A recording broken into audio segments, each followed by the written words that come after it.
Oke, salam dan salam sejahtera, dan ulasan saya berkenaan dengan Presiden PAS ni, yang mana pada saya beliau seorang yang seolah-olah boleh kita katakan sebagai hipokrit.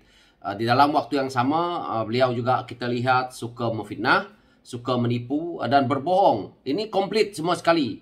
Kenapa saya kata seperti itu? Kerana ulasan-ulasannya yang sebelum-sebelumnya hari ini dia ulas semula dan akhirnya menampakkan bahawa itulah pembohongan yang selalu dia buat. So kita tonton dulu. Mengapa kita tolak PS? Saya sebut di dulu. Dalam PS ni ada macam-macam jenis. Yang tolak Islam, yang lawan Islam, yang musuh Islam, yang komunis, yang tak berani halal dan haram, yang liberal LGBT. Ada berlaku. Dalam PS ada berlaku. UMNO kita tolak juga. Tak kerjasama. Pasal apa? Ada kru. Ada kru, saya kata. Kru apa? Kru tadi lah. Dia nak bahang UMNO saja, nak gabung tu saja. Kemudian dalam PS pula ada pemberi rasuah dan penerima rasuah dalam PS. Kan tokoh-tokoh besar kaya-kaya yang beri rasuah selama ni, yang merosakkan ni, sokong PS. Saya tahu, ramai sokong PS. Mengharapkan PS menang. Tukang beri rasuah dengan PS. Tukang terima rasuah ada dalam PS. Dalam UMNO ada hak terima rasuah je. Bengang sikit. Yang masih dibicarakan, yang telah dibicarakan, yang kita tahu kerana fitnah, kerana tuduh, wallahualam. Sampai ada kru. Kemudian dia soleh. Rapah realiti Terengganu. Ada sebab pasal-pasal rapah realiti Terengganu. Kita mengetahui dia rapah realiti. Kelantan tak bagi realiti minyak ke Kelantan. Lambat-lambatkan.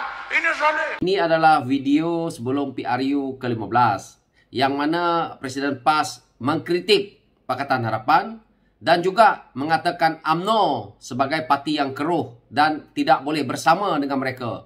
Itu adalah kenyataan yang nyata dibuat oleh Presiden PAS ini, yang mana memfitnah kepada Pakatan Harapan, mengatakan bahawa penerima rasuah, menerima rasuah dan banyak orang-orang kaya yang membantu Pakatan Harapan.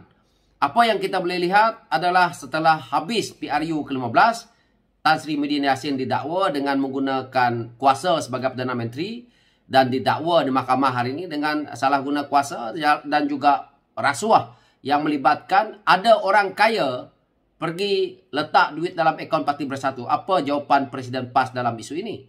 Jadi itu saya kata Presiden PAS ini memang suka berbohong juga.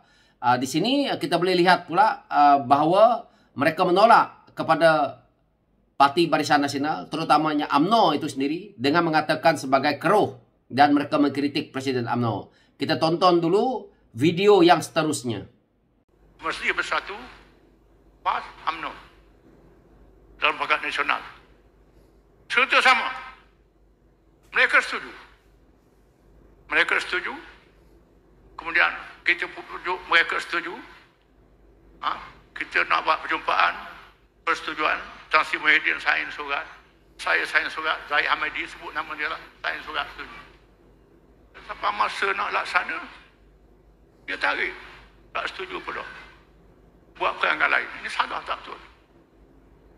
Tak betul buat perangai lain. Dalam satu mesyuarat, biarlah sebut Tan Sri masih ingat, dalam mesyuarat di Jabatan Perdana Menteri, Datuk Hamzah masih ingat. Tan Sri dulu saya bercakap dulu. Kita nak buat perpaduan. Perpaduan. Semualah melibatkan semua sekali. Tiba-tiba Presiden UMNO bercakap nak bagi kursi. Tak boleh hari nak bagi kursi. Nak bagi kursi UMNO kena bagi 80. Lepas tu satu dengan PAS ni ambil lah 20-30. Masing-masing parti. Dia cakap macam tu. Saya minta pengetahuan saya nak bercakap sekali lagi, saya bercakap lah. Dia kata, kita orang Islam ni kalau baca ayat kursi, nak halal syaitan. Dibaca ayat kursi, panggil syaitan. Nak ajak kelahi. Ini tak betul. Salah. Dalam video ini pula, apa yang dikatakan oleh Tan Sri Abdul Hadi Awang, dia kata nak buat muafakat nasional disebabkan mereka nak gabungkan Parti Melayu. Ini adalah strategi yang mereka gunakan untuk mereka mengambil undi-undi Melayu untuk mereka mendapatkan kursi parlimen di kawasan Melayu. Tetapi satu perkara yang mereka yang gila dengan kuasa ni tidak nampak. Mereka hari ini menceritakan tentang muafakat nasional. Dalam kenyataannya dalam video itu tadi pun mengatakan bahawa UMNO minta 80 kursi dan Bersatu dan juga PAS mungkin dapat 20 ke 30 kursi.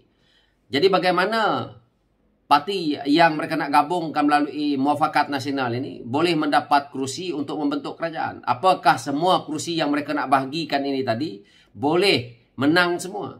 Ini adalah satu persoalan yang mana ini adalah satu perkiraan matematik yang sebenarnya menipu kepada banyak orang, terutamanya orang Melayu dan Bumiputera, dalam isu mereka nak mengekalkan kuasa demi kepentingan diri mereka sendiri.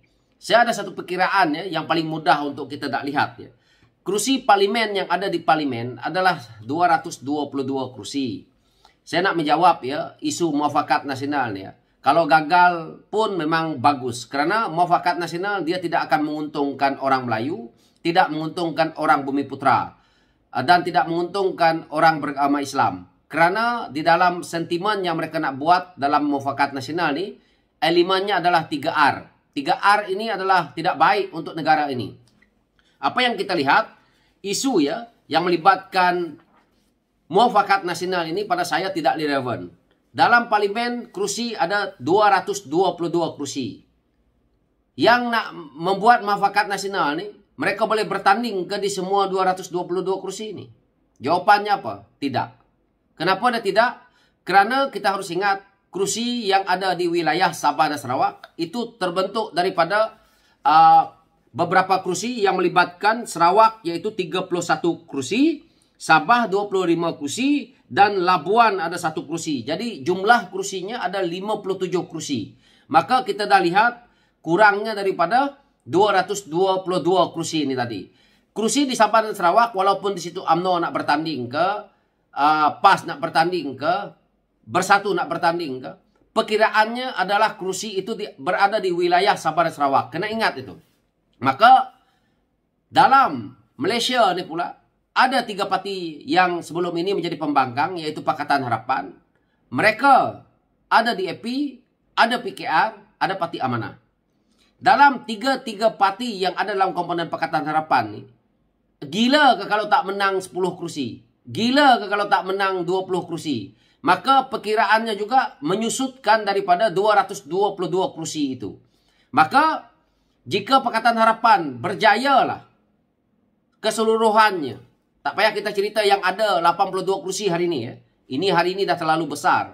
Kalaupun Pakatan Harapan itu telah dapat 60 kursi, sudah tidak boleh lagi untuk muafakat nasional yang nak dibentuk oleh mereka ini tadi membuat satu kerajaan yang majoriti mudah 112. Kenapa begitu? Kerana tidak mungkin muafakat nasional boleh menguasai kawasan-kawasan yang separa Melayu, kawasan bandar, kawasan yang majoriti Cina, kawasan yang majoriti Bumiputera kaum Sabah dan Sarawak. Tidak mungkin. Tidak akan berlaku itu.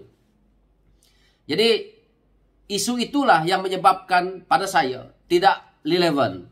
Kalau mereka nak kursi itu, mereka boleh menang, mereka bertanding 150 kursi dan mereka boleh menang semuanya. Memang hebat. Tetapi tidak akan berlaku.